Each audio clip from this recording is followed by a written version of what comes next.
All right, well, I sought and have gathered. So the first thing is we need a bird silhouette. I have this journaling card that has 3 bird silhouettes.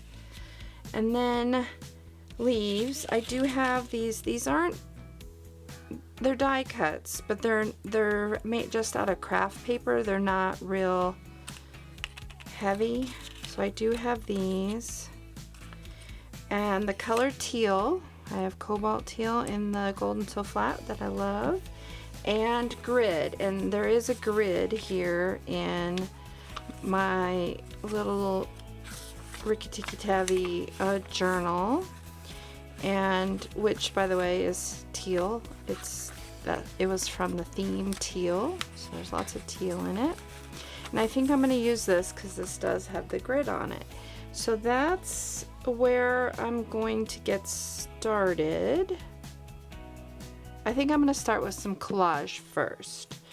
And, well, maybe I'll cut these out first. And then get started on some collage. Because maybe I can use some of this. It's not real heavy for collaging. So that's where I'm going to get started.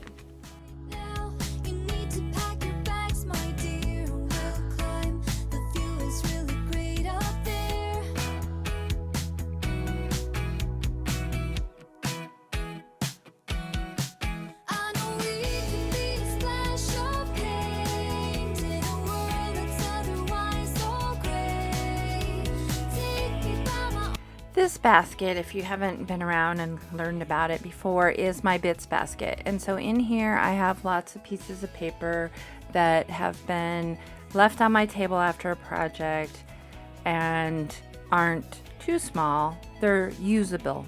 So I store them in there, and usually once a year, I've been trying anyways. I'm not real great about it, but I try and once a year to go through the basket and pull out things that didn't really get used and just put them in the, trash, and then restock it.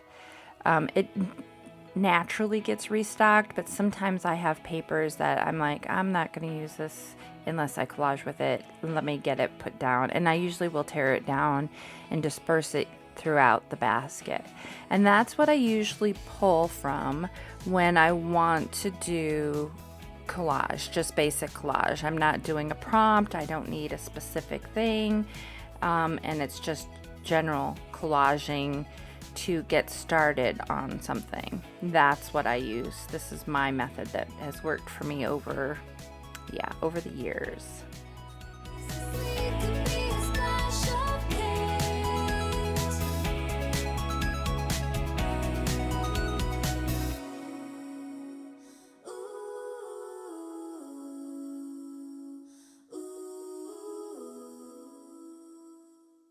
Just close your eyes and let them rest. I know it's hard to fall asleep, but do your best. 'Cause there's a place that I go to when I want to hide from all the shades of blue. 'Cause at times I think of leaving, my mind takes me back to fall when the snow. I have no idea where I got these little chipboard pieces. Well, they're not even chipboard. They're just die cuts. They're like craft cardstock. And I'm wondering, I've been thinking about this since I pulled them out. I think maybe they were something I picked up from Till Tuesdays. They've all closed down here in our area, but at one point in time I think I picked these up from there. But they turned out to be so nice as a collage element. So I was really pleased with them. So I've got to keep them. I'm contemplating putting them in my collage basket. Possibly. As they go by, now all the lilies gone and aces brought to life. Here's a bit of honesty. I pulled this out because it was the first crackle that I found in my mediums cart, and I don't usually like the Rangers or the Tim Holtz Distress texture paste in crackle. I've not had really great success with it, but this turned out scrumptious, and I was so surprised because I have not had good luck with it.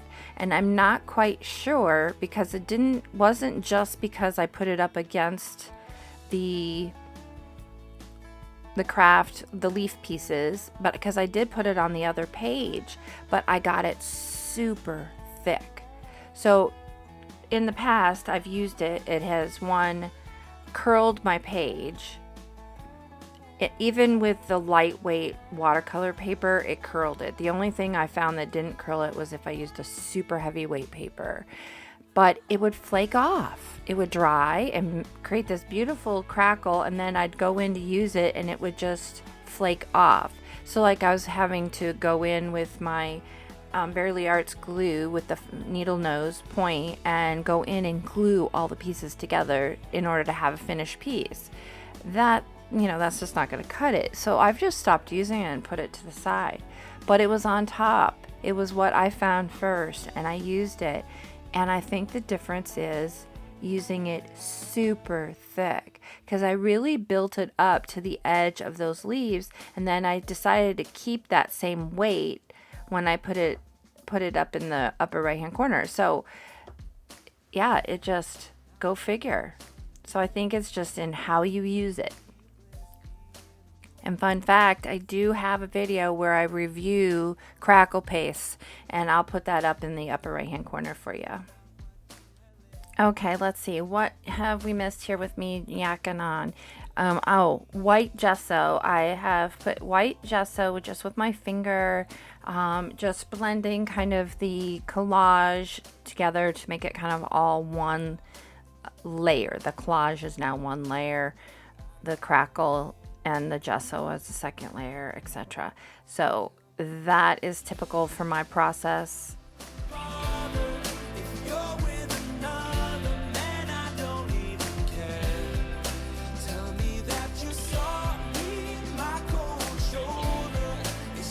So far we've ticked off the items list: a grid, leaves, and now the color teal. So I only have one more left to do.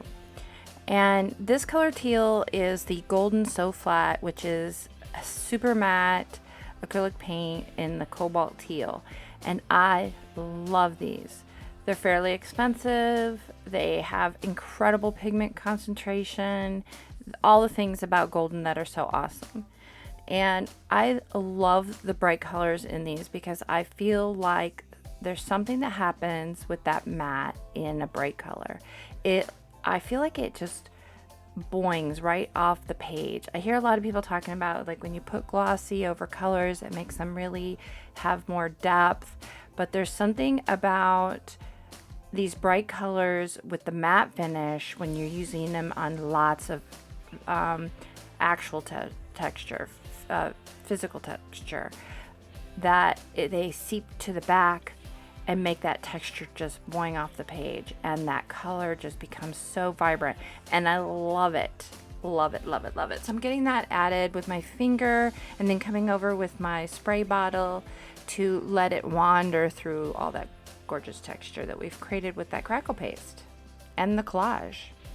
And then I've come in with the Stabilo all in black to give some shadowing and once again make that texture pop. And then coming in with a graphite Stabilo all and doodling some doodle marks in the background with my at the very end of the pencil, so it's willy-nilly. I can't control it as much. So tell me that you need me. I won't bother if you're with another man. I don't even care. Tell me that you're sorry. Tell me that you're sorry. Tell me that you're sorry. See you, man, I don't care.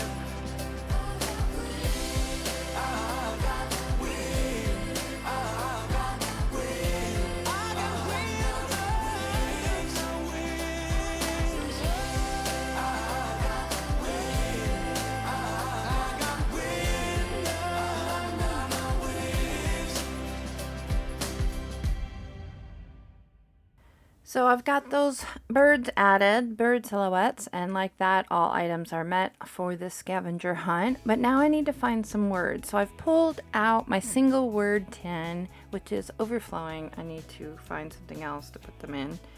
And just kind of going through. I've gone through a lot of them, tried them out for size, and came upon this magical. This is a scrappy tag by Ricky Tikki Tavi or Bricolage Factory. I will have her link down below. And I felt like it just really went with the colors. I loved the word. I just needed to trim down the fabric a little bit and get rid of some of there was a discoloration. You can't even see it here, but there was a little bit of a different color that didn't go with my layout. So I just took a little tiny bit of white gesso and blotted it out, trimmed down the fabric to fit where I wanted it to go, and got that adhered with some Fabri-Tac. And just like that, yeah, and I'm really pleased with this layout. I have been pretty pleased with all the layouts from this August Seek, Gather, Create. Thank you for coming along for the ride. I hope you have enjoyed this week's Seek, Gather, and Create. If you're liking my content here on my channel and you haven't yet subscribed, would you consider doing so, please? Or at the minimum, giving me a thumbs up or putting down a comment? I'd appreciate it. Thank you very much.